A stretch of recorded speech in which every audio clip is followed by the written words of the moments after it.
So let's talk about how much the media sucks, okay? We're talking about this, we talk about the media a lot, and I want to explain why I hate them so much. I've got a PragerU video coming out on Thursday or Friday, I think it drops, and it's about fake news, and it's about the fact that it's not this story or that story that's fake news. It's the whole way the news is reported in most of the mainstream media in America. And I think that is the thing that we're looking at as we see the CNN scandal explode. It's not just CNN.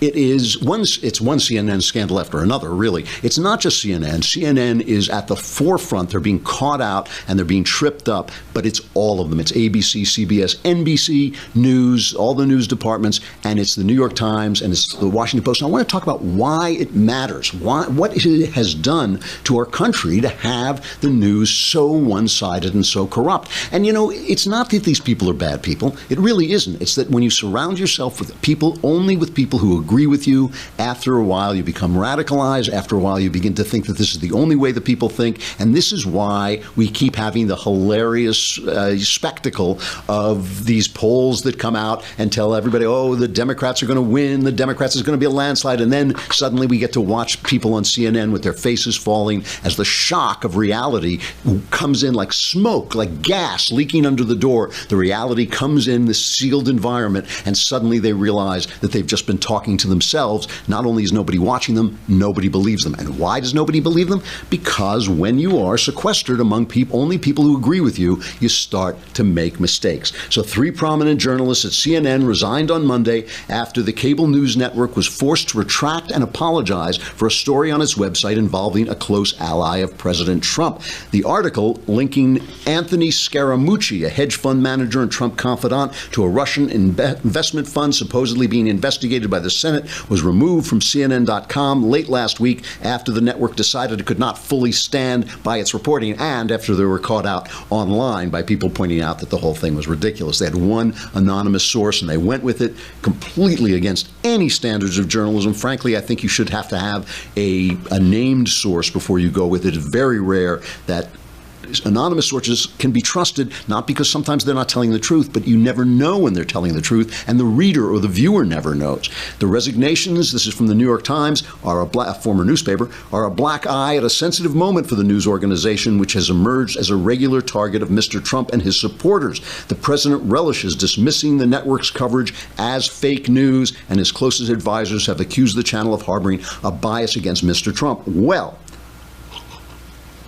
guess what? We no longer have to accuse them. We no longer have to suspect them. Now we know, because our friends at Project Veritas have done it again. They have gone in and sent an underground reporter, as is their wont, and have exposed what they're doing. This is James O'Keefe, of course, at Project Veritas. He sent in an undercover reporter, and he got this guy, John Bonifield, a supervisor and producer, to talk about the way this station is run under Jeff Zucker and has been run forever.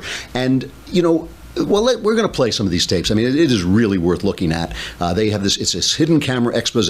Now, remember, this thing that happened at CNN, this is the latest thing that has happened. But remember, there was Kathy Griffin, who held up the severed head of Donald Trump and had to be fired for that. There was Reza Aslan, who started to say all that filth, spew filth on Twitter about Donald Trump.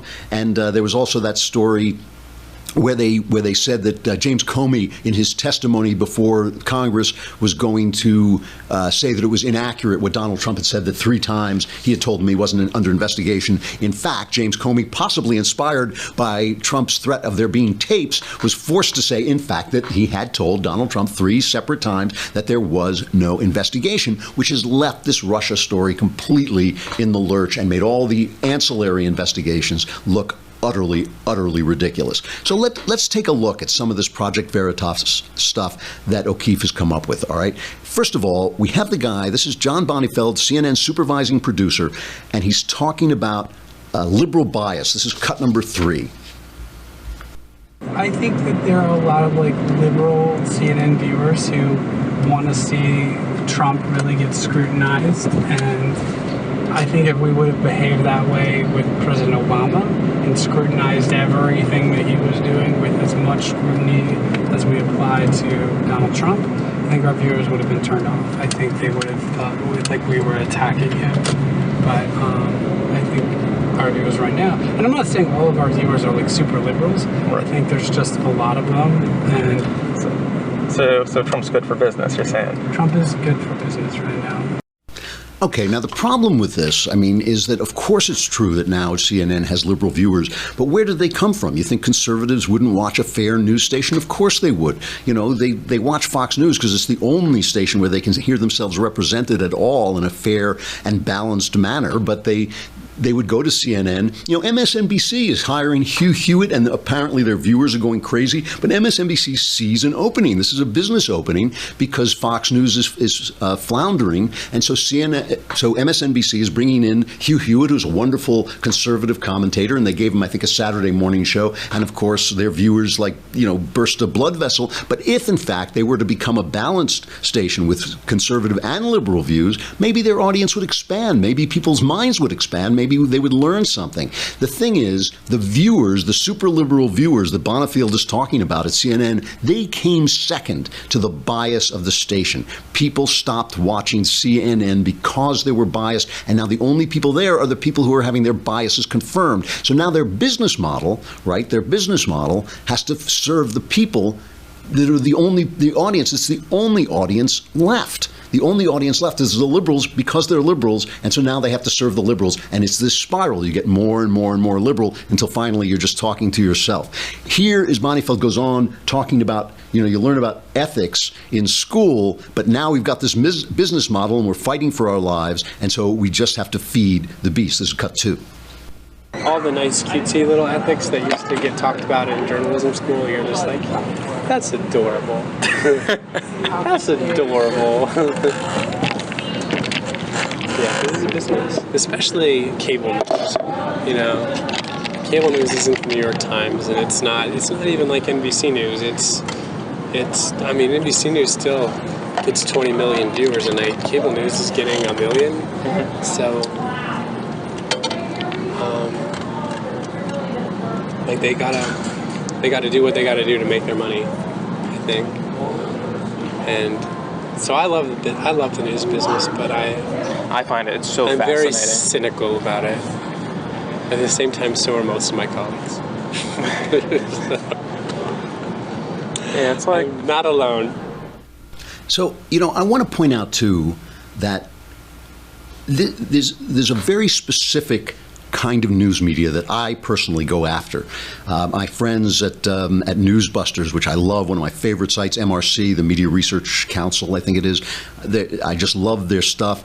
But a lot of times they go after MSNBC, and whenever I talk to them, I always say, don't go after them. They're an honest broker of left-wing news. They give you left-wing commentary. Nobody goes to Rachel Maddow and thinks I'm going to get it fair and balanced. You go to Rachel Maddow for the same reason you go to Sean Hannity, to get their opinions on, which are going to be on for Maddow the left and Hannity on the right. You know what you're getting. There's nothing dishonest about that. There's nothing dishonest about that as long as they're talking about the facts and they're not making facts up. Sometimes they go astray in their vigor and their verve to get the opposition. I don't like what Hannity's doing with the Seth Rich thing. Unless he has information that I haven't seen, he really should let that go. But still, he's an honest guy. He says, I am a right-winger. Here is my right-wing opinion. Rachel Maddow, honest. I'm a left-winger. Here's my left-wing opinion. CNN, the New York Times, the networks, Washington Post, they pretend that they are the voice of truth. They speak in that, old-fashioned, newsy voice. This is the news. This is the news. And they are lying, and they're not just lying in some small level where there's some level of bias, where the reporter is biased and he's biased. It is very, very difficult now to pick up the New York Times and find the facts of the story. There is actually now a profession that we here at the Daily Wire are in, of sifting through what the New York Times and all these other people say, because they have the resources to send out reporters into the field, which a lot of websites don't have, of sifting through that information and trying to figure out what the real story is.